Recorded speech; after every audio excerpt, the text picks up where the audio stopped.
By the way, Well, see, I don't. for everybody that's on the live, our co-host Miranda is running a tiny bit late, so we're not going to start with trauma talk until she gets here. Unless she was raptured, then Yes, if we'll she just was have to go on with. raptured, you We'll have know, to go on without her. right? Oh, hold on. There's a weird sound. Let me go check this out. There's a weird sound. I don't know what it is. I didn't hear the sound. Maybe it's the sound of the rapture. Okay. Oh, I thought I was being raptured, so I had to go and check. that's what I told the people. I was like, maybe it's the sound of the rapture. I mean, it was a very weird sound, and I walked outside and looked, and Were there's there people people? still outside, so maybe it's Oh, not happening. oh. Or maybe Were I'm there just like not good enough. No. I empty mean, no, like, just, clothes everywhere or anything? Or no, yeah, I didn't see any empty clothes any empty oh, clothes on the road, disappeared people. Um, so Eileen's driving to work. Eileen, do you see people on the road? I mean, the rapture may have happened in your location, and I don't know. oh, she's going to be in the air too. Ugh, ugh. Oh, look, if the rapture is going to happen later, Eileen, I really worried for your safety. Although, generally speaking, I have a belief that most pilots are not rapturable people. Oh, you think pilots are sinful people? Oh, I know for a fact pilots are sinful as fuck. They don't have affairs in other cities that they visit or anything like that. That doesn't happen. I mean, I've never confirmed this with Eileen before, but I will tell you that I knew a stewardess before I knew Eileen, who was a Delta stewardess, and her husband, and they were both swingers. Hmm. And the way Herb would talk, look, stewardesses and pilots get more sex with each other than most people get. Now, it's flight attendant, not the stewardess is an out of date name. Oh, you can't. Yeah, that's right. You can't use the steward flight attendant. Yeah, Flight yeah, attendants and pilots fuck a lot. Fuck a lot. yeah. I've kind of gotten that. I mean, I've never been with either one, so I can't say from experience, but I've heard. Hi, Gwendolyn. I also went with the red hair today because it matches my top. I noticed. I like it. Do you, do you feel my color coordination is working today? Yes, yes, Oh, thank you. Thank you, dear. yes. I like it. And it's revealing some ink. Oh, yeah, I love to show off my tattoo. I still have yet to get one. Oh, well, like when we do like WendyCon. Oh, So I talked to Aubrey about this last night. Like April or May of mm. next year. Don't go anywhere because we're gonna come to Kansas City. If Oh we dear. came to Kansas City for 4 or 5 days and got an Airbnb, would you hang out? Yeah, of course. Like if we gave you a room of the Airbnb, would you hang out and do shit? Oh yeah, yeah, yeah. Because Why not? I know that's like a bit of a drive for you. I wouldn't want you to like. Oh, I mean, I can if most Airbnbs have Wi-Fi, so I think I can do what I need to do while I'm there. Probably find time for that.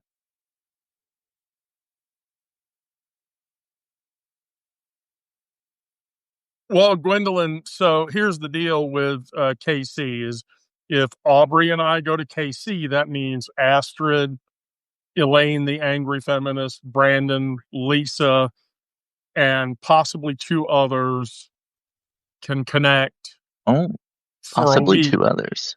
Yeah, there's two others that are kind of close to Kansas City.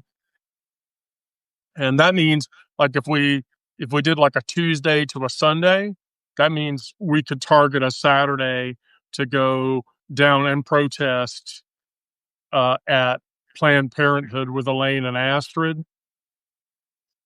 And Protest Planned Parenthood? yeah, they will protest. They defend the Planned Parenthood from the fucked up Christians or whatever. Oh, I see. And so yeah, Eileen, I'll tell you like as we get closer to April May of next year, I'll tell you when the dates are, and then yeah, you can if you want to come and hang out, you can come and hang out. Oh, and we have Miranda. Oh, well.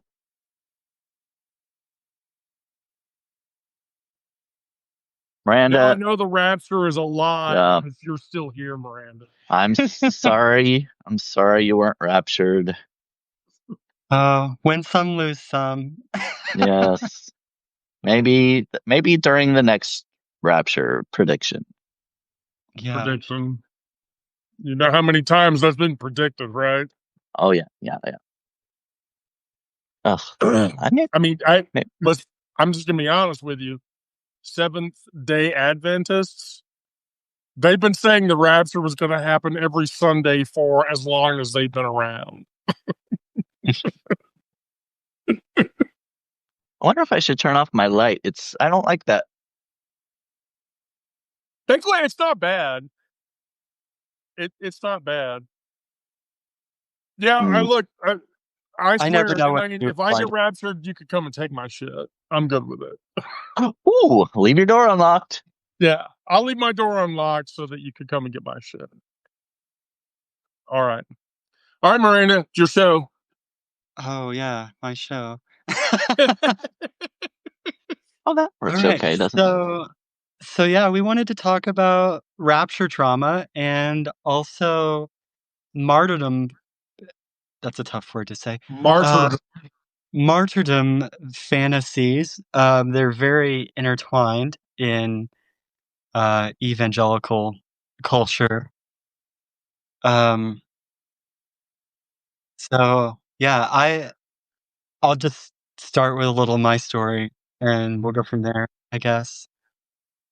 I grew up in an evangelical church. I got saved when I was a teenager, and that was in the late 90s. And so there was already this like huge thing in evangelical culture about the rapture, and we'd already missed a few predictions. And the importance of being on fire for Jesus and being bold about your faith, because that's what God would look for. And so, they were really pushy to have us express our faith in certain ways and to not respect any sort of barrier that other people had, like talking about your religion at school or whatever. It was all about getting your friends saved so that they could be whisked up to heaven with you. And then like Columbine happened in 1999. And there were those stories coming out of that of saying that certain victims of that event were pew-pewed because they're Christian faith. And that was like another thing hung over our heads that like, if somebody put a gun in your face and told you to renounce Jesus, would you? And Yeah. A lot of pressure from church leaders to get it right about the rapture and about um, being willing to be a martyr.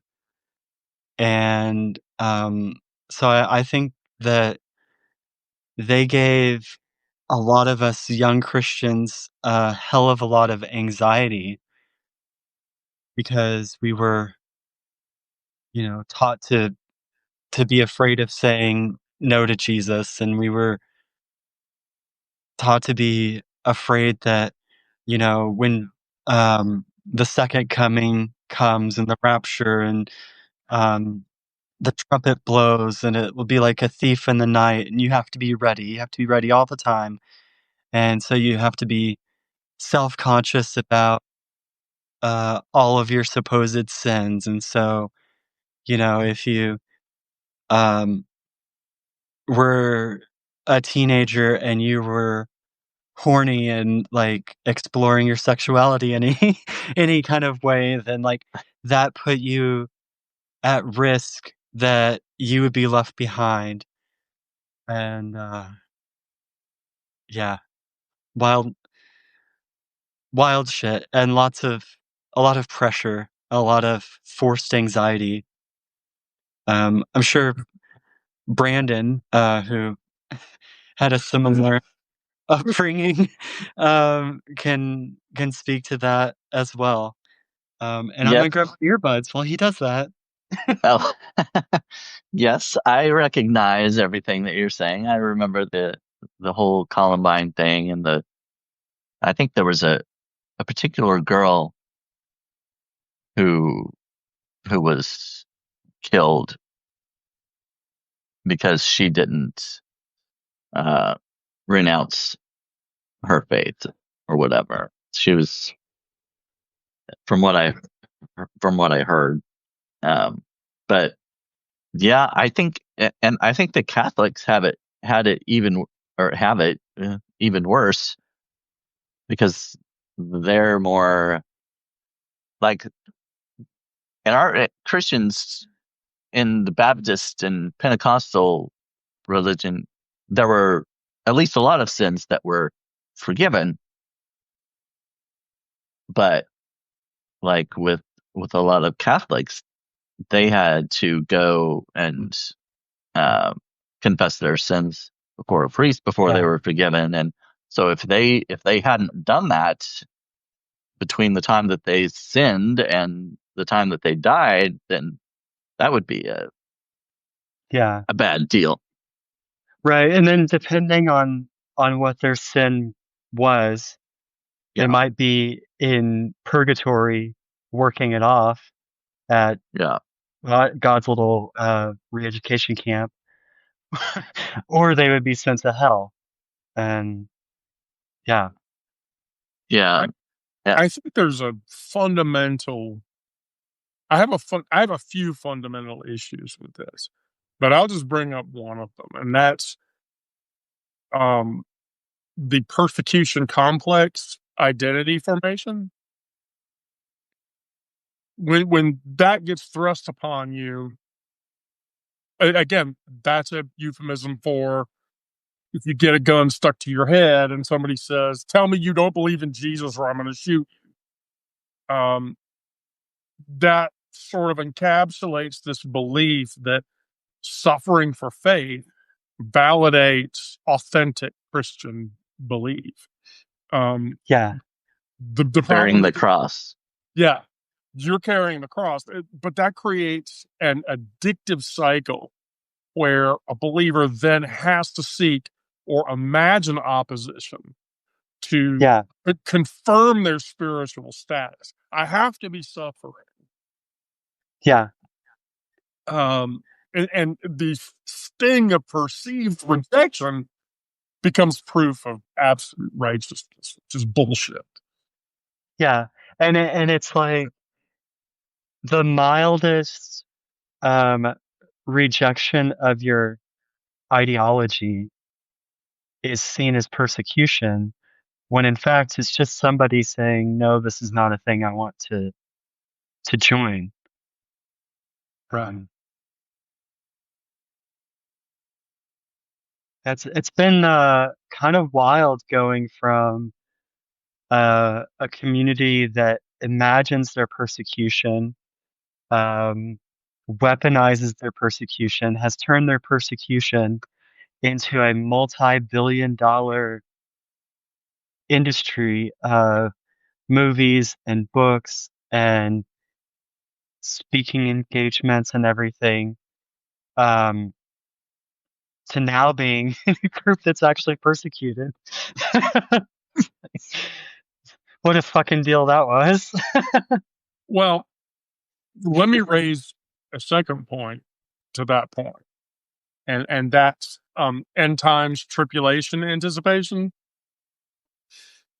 So, because of constant attempts to predict the rapture and to predict the second coming and predict all of this bullshit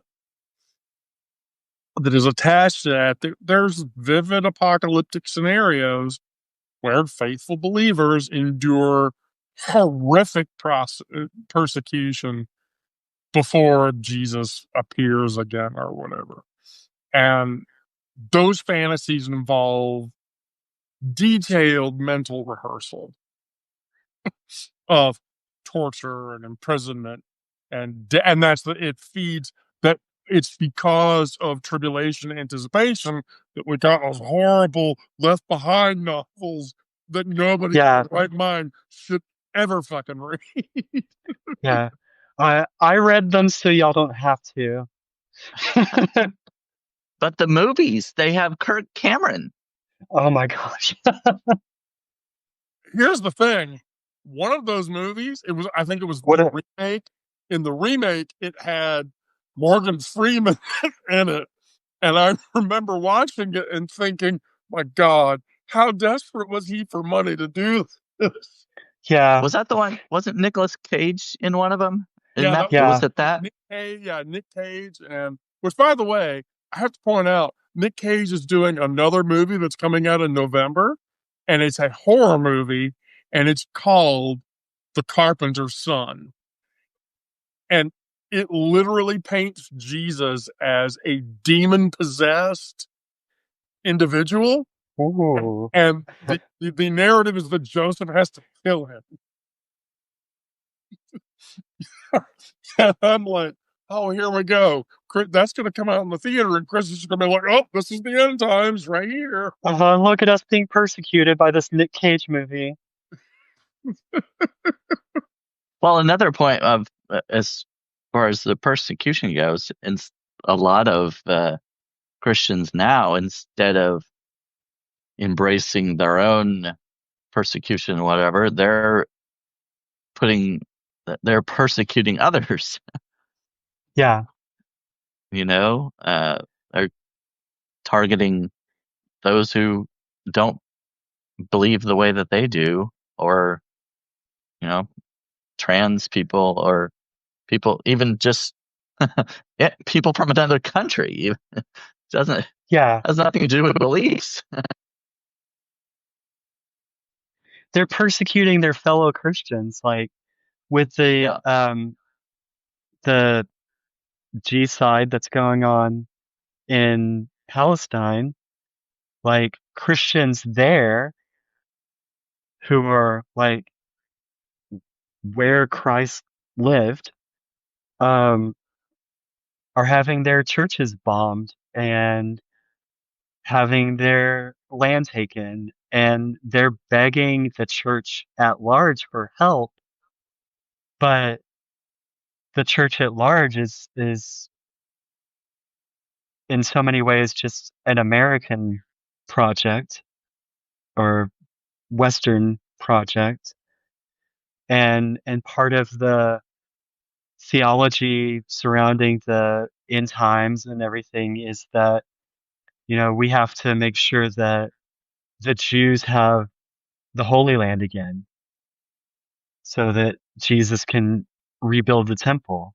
And so they justify mass murder for Jesus.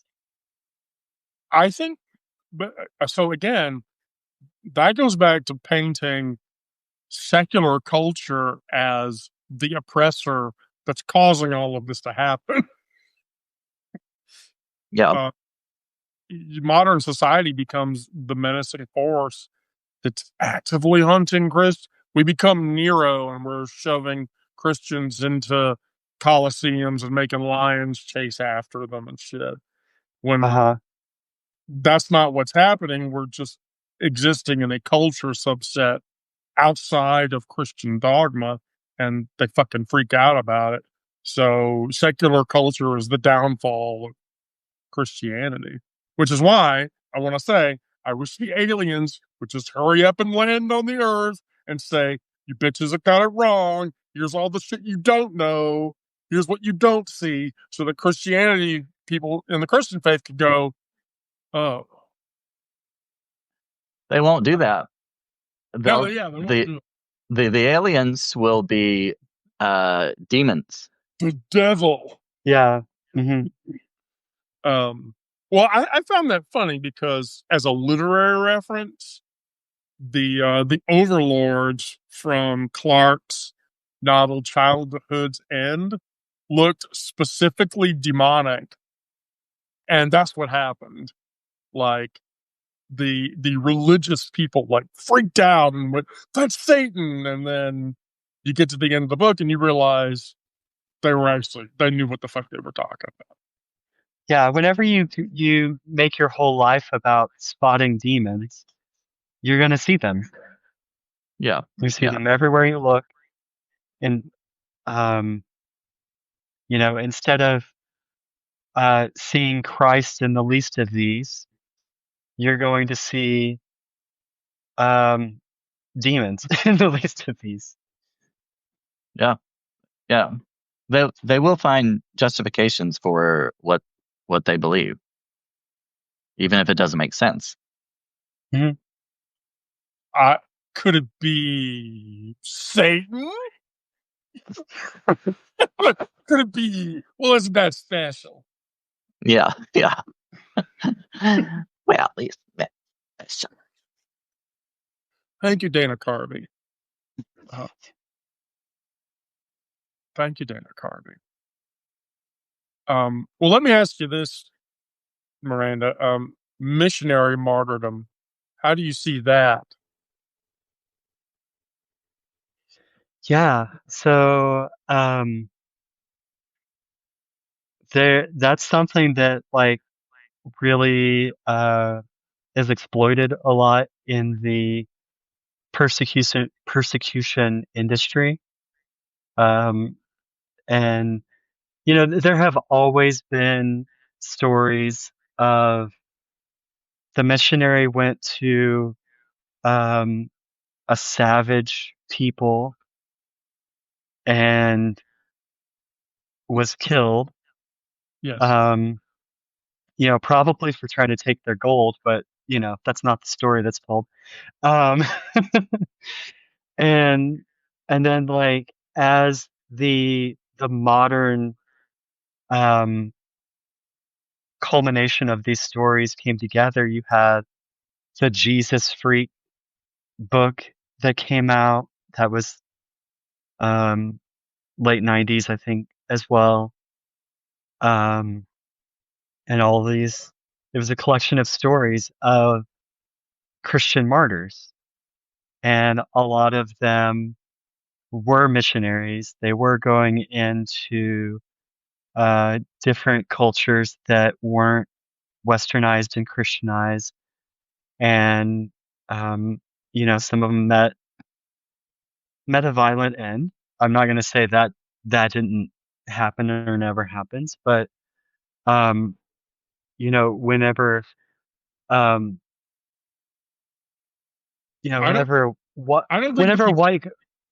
whenever white Christians do it, whenever white Christians go into a culture to push their thing, it's considered goodness. And, whenever other people just exist in a place, they're called invaders. there's so much like Darvo that goes on, which for anyone who doesn't know, that's an abuse technique, narcissistic thing. It's um, it's me forgetting what the acronym stands for. Um, in the middle of the life. Okay, so um, deny, attack, reverse, victim, and offender. Yeah. So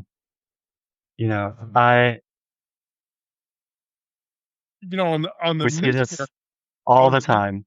on the missionary point, you can't say that doesn't happen, and here's why you can't say it doesn't happen. In the last 15 years, 2 Christian missionaries have gone to the Sentinelese tribe that's in India. Yeah, They got to the beach and they were killed. And the the sad part about it is like the one missionary's body is still on the beach, decaying away, and the Indian government will not allow the missionary's family to collect the body so that they can bury him.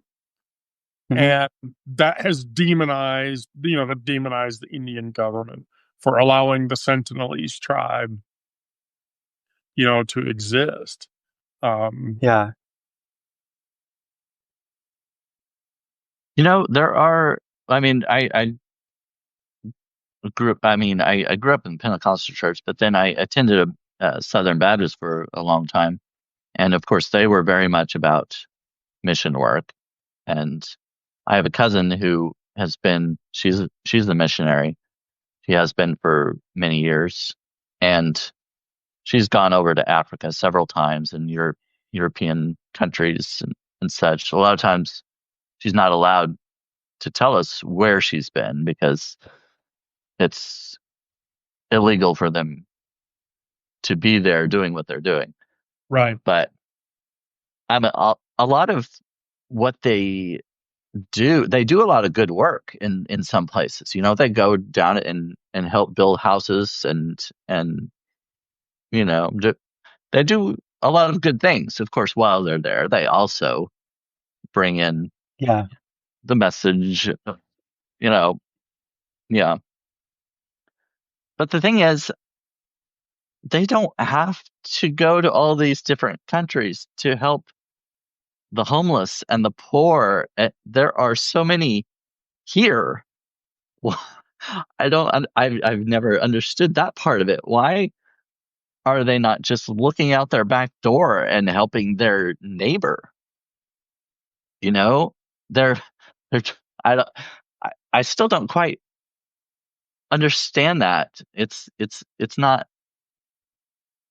I don't know. It's just doesn't. They're spending so much money sending them to far away countries and distant places, and right across the street, there's somebody sleeping on the sidewalk. You know what I mean? yeah, That's entirely Paul's fault. Pauline doctrine teaches that the concept of missionary work is a requirement, because when you have preached the word to every corner of the earth, that's when Jesus will. And so missionary work is an attempt to foment the second coming by permeating Right. over the earth the teachings, the biblical teachings. But they're But kind of ignoring. They're trying to expedite the second coming, and they're like, but they know that all these people around them are not Christians or not. They need help or whatever for whatever, and they're ignoring them. They're like, well, let's just get the rapture over with, and so we can go to heaven. yeah. It's not It's really real. selfish. Yeah, It's right. incredibly that was selfish. hugely, Yeah, yeah, hugely selfish. And then the like concept of what heaven is so tied to our concepts of material wealth. So, if I'm a good Christian in my mortal life and I preach to people and I support missions, then God's going to give me a mansion on streets of gold and blah blah blah blah blah blah blah. And so they're thinking about, you know, what they're going to get out of the work. They're not having compassion like Jesus taught. Yeah. Yeah, exactly. And I as far as like the local homeless or people in need, I think a lot of it's easy for them to brush them off because um using a couple of different like rhetorical devices. One is that, well, we do help them. We have this, we have these shelters and there are government programs, and never mind that we're trying to defund those. But these people have help and they're choosing not to receive the help. Yeah. And also, well, we've preached the gospel to them, and the fact that they're poor or they're living on the street means that they've failed spiritually. Even though a lot of poor people are Christians. Because that's the apostasy. See, what from Pauline doctrine is you're fighting the apostasy, which has to go full tilt. At the same time that you have to convert the entire earth at the same time. So and the problem is when you study that text, you realize that Paul's saying that the apostasy has to do this much versus the conversion has to do this much is impossible. It can't happen. That's a never ending fight. It'll never that'll never end. I mean, you can say that, but it won't. So it won't matter. Like the homeless guy doesn't believe, and Christian missionaries won't like waste their time on him because they see that as an apostate. But the unilateral relationship between apostasy and the teaching of the word, there's no like synergy there that causes. Which I'm going to be honest, that makes Christians who believe that as bad as Islamic jihadists, because Islamic jihadists are doing the same thing.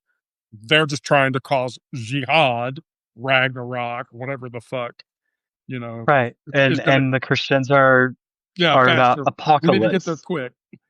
Yeah. Yeah. Yeah. It's the same parallel.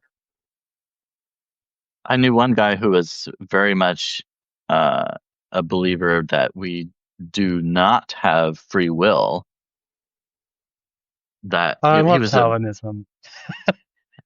he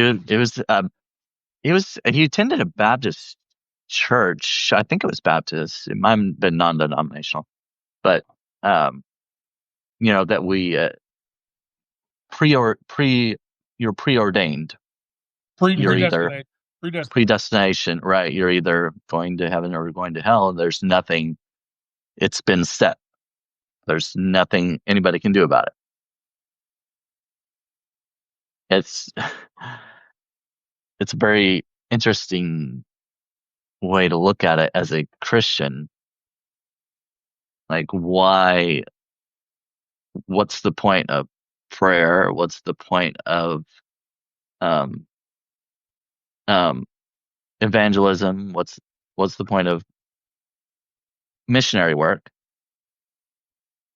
if it's been preordained? So, well, you're like, if you believe in that, you are still beholden to play your part. Right. And right. your part includes that there are some people who are lost that will be found, and it's your duty to go fetch them. Yeah. It's kind of a catch-22 almost, or like a I don't know if that's the right word or the right term, but yeah, it's like you that's that's your role, and yet if you don't do it, it's going to happen anyway, right? Someone else will do it, or you know what I Yeah. mean?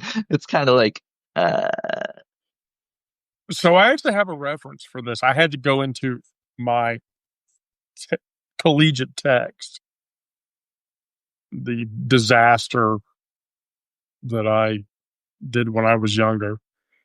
The thing that you're talking about is Calvinist determination or Calvinist determinism. And what that says is that Reformed Christians reject free will because they believe human depravity runs so deep that the soul lies spiritually dead and is incapable of choosing God any more than a corpse can choose to breathe.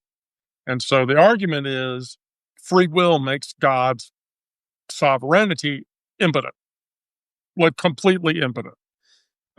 Reducing the Almighty to a cosmic bellhop that just says, "Oh, hi, I'm here. Here's the elevator. It's going to go up or down. Just depends on where you're going." Um, and so the Calvinists, specifically, the Calvinist Baptists, Calvinist Methodists do this too.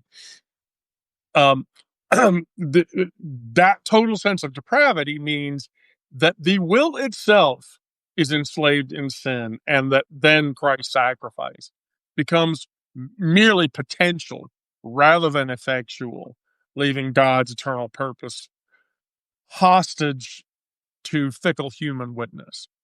And so every free choice flows from a corrupted nature that they already believe in. So it doesn't matter. You're going to get on the elevator, and the bellhop God is going to say it's going to go up or down. That's already been worked out. It doesn't matter Yeah. what the fuck you did. it also turns God into someone who is sending people to hell Yes. because they are preordained for that. He Yeah. created this person for this.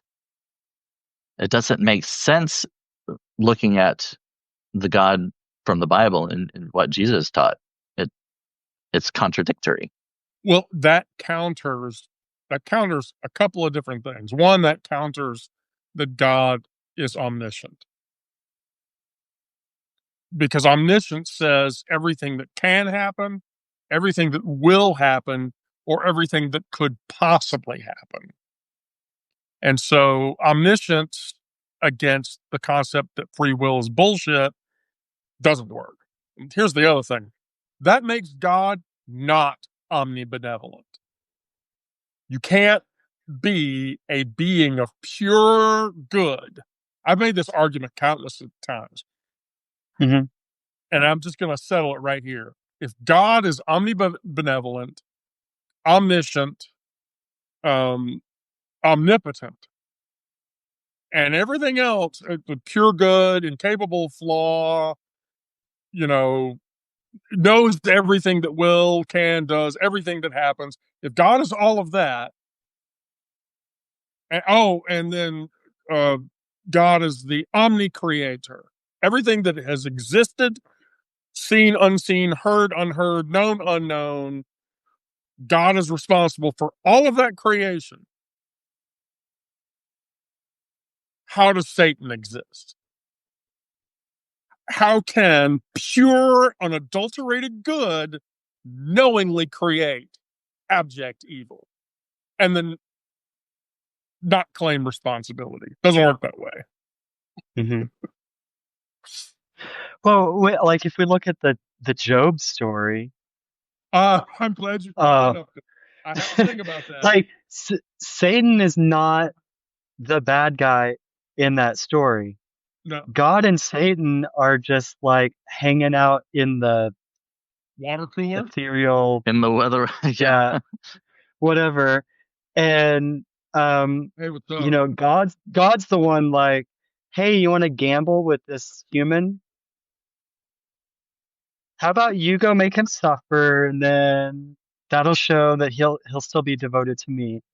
And so it's like God keeps giving Satan instruction to do bad things to Job and his family,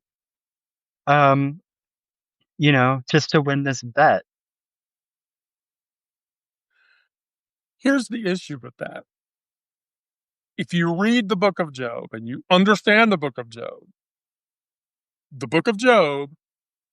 in its overt meaning, implicitly destroys the martyrdom concept.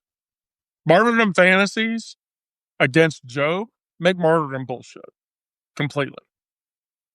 And here's the reason for that. The book of Job demolishes evangelical martyrdom fantasies. And here's why. When modern believers romanticize suffering as spiritual validation, Job's agony doesn't give that any comfort. How could it? Yeah. His flesh erupts with boils. His children lie buried and dead. His wealth crumbles to ash. He's sitting in an ocean swimming with a giant fire-breathing dragon. Job never fantasizes about persecution or seeks the suffering as a badge of faith. He just doesn't. Instead, he screams in confusion at the void, cursing the day of his birth while his body writhes in torment and he's losing everything. And the divine response from the whirlwind gives him no explanation. For why he's suffering. Like Job is faithful because he's begging God for mercy. Exactly. And God is choosing not to give him mercy. Because God is using Satan as God's own agent to cause that suffering, just to prove the point that a person can be pious and a believer in God, which makes martyrdom bullshit. Yeah.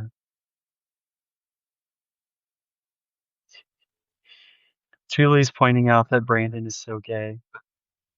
I think I noticed that too. Well, I don't know where this conversation came from. Aaron was talking about underwear on the floor, and I was like, I put my underwear in a hamper or basket. Wait, I have to ask, is that underwear or is that a jock strap? Both. I mean, it's both, right? Underwear. And while we're on the subject, I don't like the pluralism of underwear. What? There's no pair. There's no pair of underwear. There's no pair of anything. It's one garment that you put on. Where's the one underwear? If you don't have a pair, what? There's no singular underwear. Do you know why there's panties? Where do panties? There's not one panty, is there? No. You can't split it in half and wear it. Do you know why that happens? That euphemism is because you put two legs. Well, I thought of that as like there are two holes. That's not part of the garment. Those are holes. There's nothing there. You don't put that on. Ridiculous. Aaron, two legs, bro. Two legs. Two legs, yes, but not two underwears. Oh. Two panties, no. So, all right, sorry.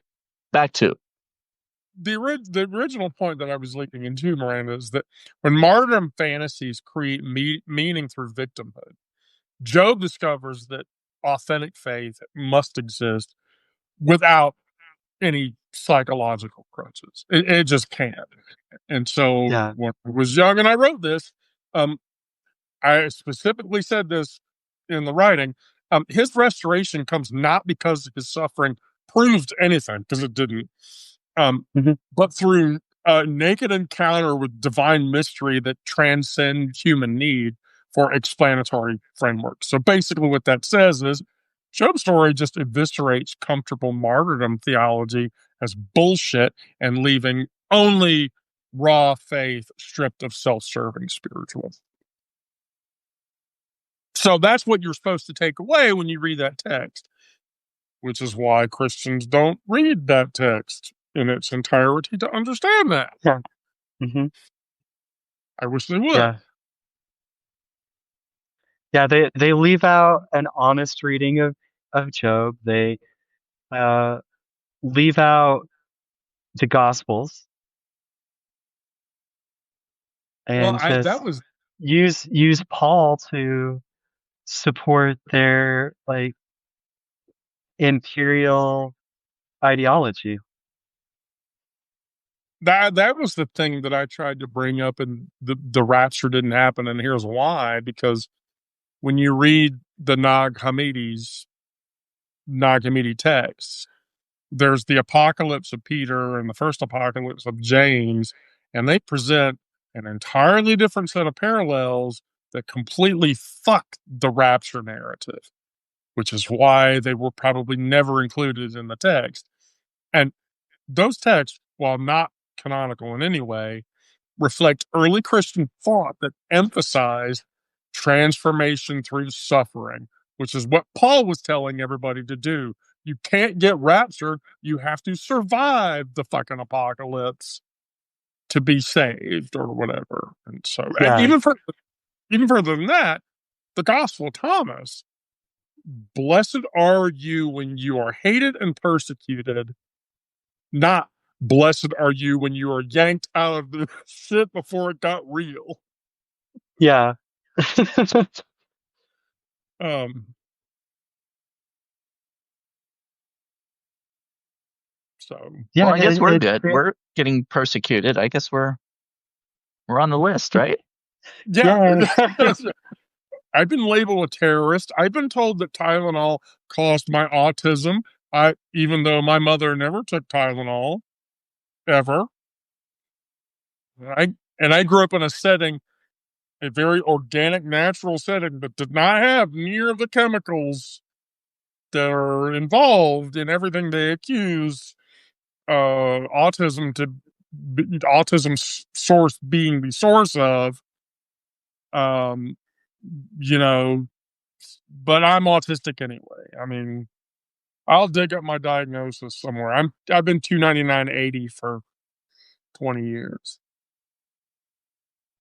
yeah. My autism has nothing to do with my dad being an eccentric, brilliant engineer. It has nothing to do with my granddad's stamp collection. Um, you know, it's all that Tylenol. Yeah, Julie, I will tell you. I'm definitely telling you that Charlie Kirk is not even close to a martyr, much less a sufferer.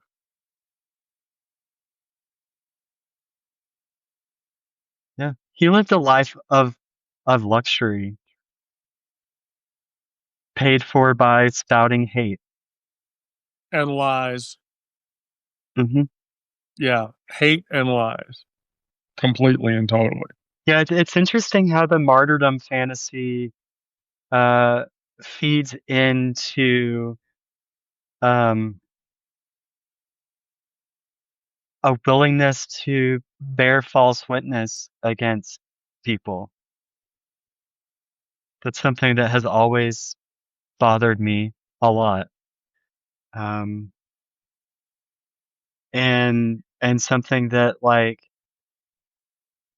I can't convince the Christians in my life to stop lying about people like me. And sometimes the shortest distance between a civil conversation and a death threat is asking a Christian to stop bearing false witness. No, because they romanticize it. I mean, there's romanticism behind that. I mean, Brandon, didn't your parents ever tell you you're not suffering enough? Or have they ever told you you're not suffering enough? Well, not in those words, but I mean, yeah. I mean, that you have to go through pain and suffering. Yes. And if you're not suffering enough, then you're not doing enough for Jesus.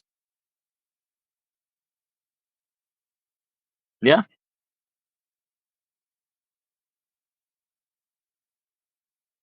If you're not suffering, you're doing something wrong. Well, I mean, there's the narrative about self-imposed suffering. That's what feeds that, and self-imposed suffering as a spiritual disciple. So you become the nature of that suffering. So deliberate hardship-seeking behaviors, that's the taking up the cross narrative. Mhm. And if you're not doing that, then Christians will tell you, well, you're not suffering enough for God, which is wrong in their mind. Oh, I have an aunt that loves to tell you about how much she suffers. She How much loves does, to. how much does she suffer? We're just so poor. We can't afford, blah, blah, blah, blah. We're just so poor. She brings that up all the time. We just don't have the money for that. We're just so poor. Her diabetes, is, no, oh, I can't eat that. And it's just, blah, blah, blah, blah. It's always bringing up something that she's suffering from. Mhm. And, that makes her more of a Christian, I guess. Makes her holier because of all the suffering. Well, that feeds into the family rejection scenario.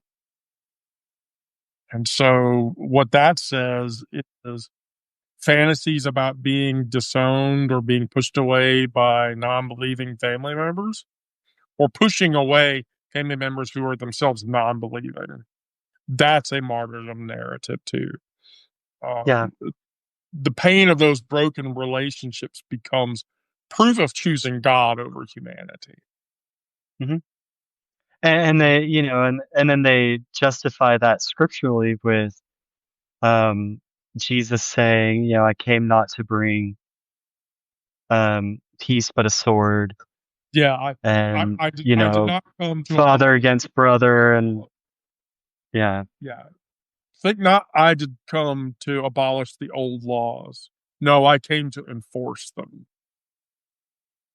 Um, which is again trying to tie Jesuit doctrine back to, you know, Old Testament law, even though Christians tell you that the New Testament's the New Covenant, some of those laws don't apply anymore. Um, RB Hughes, if you want to come in here and talk anytime, come back on Trauma Tuesday, and uh, we'll listen to you talk about it, and we can help you get through it. I've helped a lot of Catholics deconstruct. Deconstructing Catholics, by the way, is way easier than deconstructing evangelicals. Oh, yeah, for sure. Mainly because most Catholics haven't read the text, so they just go through the liturgy and that's it. And you tell them, when you get to this part of the liturgy, just don't skip the 400 pages to the next point. Just read those 400 pages and then come talk to me. And then they read the 400 pages and they're like, I don't understand. Exactly. Because you're doing what you're told and not what you should do on your Mhm. own. And evangelicals read the Bible, but only in parts. It's like, "Oh, yeah, God keeps leading me to this verse. That Oh must my have God. I know. special spiritual meaning for me."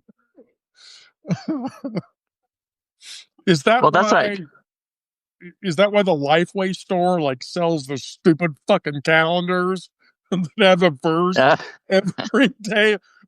God meant for me to read this verse today. No, it's Mhm. because that's the next goddamn day, you piece of shit. it was printed on that day. You were gonna say, Brandon, I Oh, didn't. I was just gonna say, my aunt, she'll, like I said, she'll complain and talk about her suffering and everything. But then there's the verse that says, "Do all things without complaining." Yeah. Doesn't doesn't follow that one. Doesn't No. follow that Yeah, one. like there's a difference between, you know, suffering and performing suffering. Yeah. And But if you're the church teaches one and not the other. But then if we're talking about performative suffering, I mean, surely the Almighty can see through that. Yeah, but because it's not for him, it's for everyone around. performing It's suffering, not praying for the on the right street reason. corner, Yeah. getting a cross with wheels Well, on it to hold on. carry around. We just had Voltaire join the chat. Voltaire just joined. I'm screenshotting this shit. Oh yeah. I'm Candide is one of my favorite novels, no lie.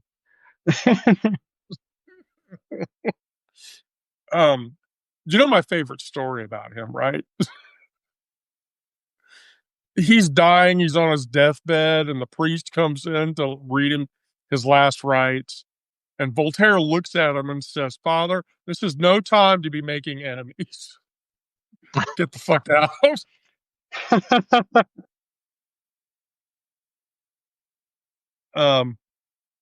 The eternal. That's somebody asked me today in a conversation. I had made some comment, and like I think it was probably Sarah. Like Sarah said something, and I replied to her, and she was like, "Oh, do you really mean that?" And I'm like, "No, my brain perpetually works in a state of satire. So when I make an offhanded comment, you automatically have to assume that I'm just being sarcastic or perfunctorily satirical. That you in no way can take that seriously. It's like when I talk to Aubrey and I call her a shithead. And then I say, "You're not a shithead, you're my shithead." That's Yeah. Well, you know, it's implied that I'm not actually calling her a shithead.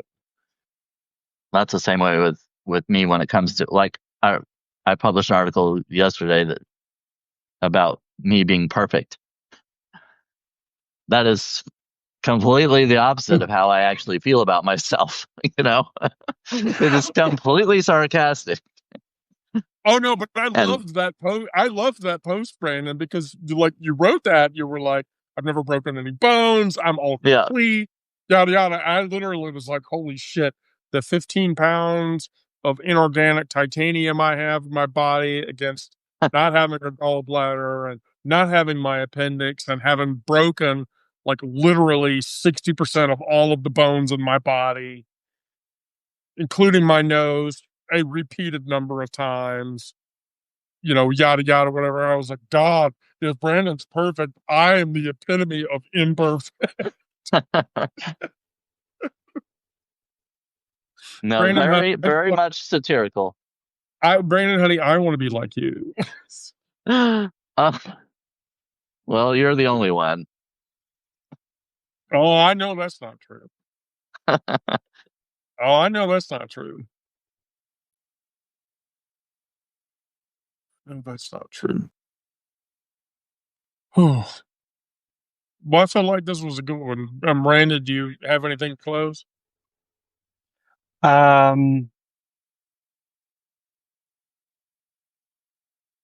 No, well, yeah. I want to go back to the Darvo thing. Um, the deny, attack, reverse victim, and offender. Um, that is everywhere. It is in, the church uses it against us. Politicians use that obviously with their propaganda. Um, and so I think it's something that we should be cognizant of. Yeah. And be willing to call it out, especially be willing to call it out whenever we're not the victims of that propaganda. Which I know that sounds really self-serving since I'm a victim of the propaganda right now, or the mainstream propaganda. But like, you know, we need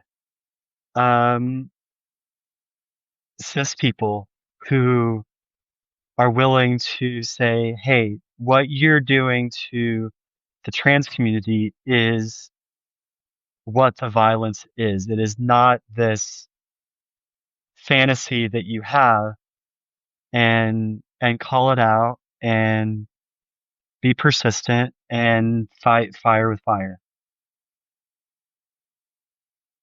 Yeah. I agree completely. I agree completely.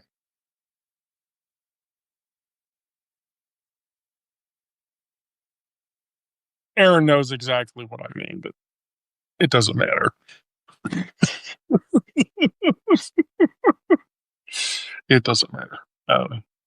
Well, okay. So right at the top of the hour, Miranda, thank you. Yes. I promise. Subject, Miranda. Yes, I promise. Whatever do you want to do Thursday at 1? Yeah, that should work for me. Yeah, Brandon, you have any blockers for that? Unless they updated the Rapture or something, I guess. I'll. Yeah, like if we find out that the Rapture actually happened or whatever, then we can talk. Yeah. Yeah, RV Hughes, if this subject or the nature of queer discussion interests you, please register for the publication. Please register for Brandon's publication, and please register for Miranda's publication, especially if you like poetry and humor and satire. All three of us are worthy reads. Brandon's a much better writer than I am, by the way, so you should definitely at least read him. But now, you know what? Shut up. I'm the mom. I'm the mom. Mama can say whatever the fuck Mama wants, and you just have to accept it. All right.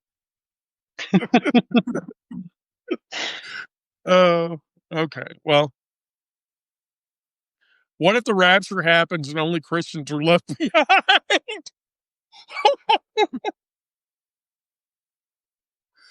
Here's the thing. I'm going to close with this. I don't want to be raptured because none of the cool. Do you think Stevie Ray Vaughan, Jimi Hendrix, Albert Einstein, and like Immanuel Kant and Nietzsche are all in heaven? Fuck no. I don't want to go up there. I want to go where all the cool people are hanging out. All of my heroes, they're definitely not upstairs. That's all there is to it. All right. Brandon, Miranda, thank you both, as always. If you're new, we're looking forward to seeing what your topic choice is. Yeah, that's right. That's right. Yeah, I don't. Yeah, I don't. I don't know. I'm certainly not going to upstage that. But I'll think of something good. But anyway, so if you're new, please subscribe. Subscribe to both of my co-hosts. They're amazing, wonderful people that do really cool shit. And then with that, I will tell everybody, please go out and do good things and be safe out there. And I love you both and thank you. Thank you. Bye. Bye.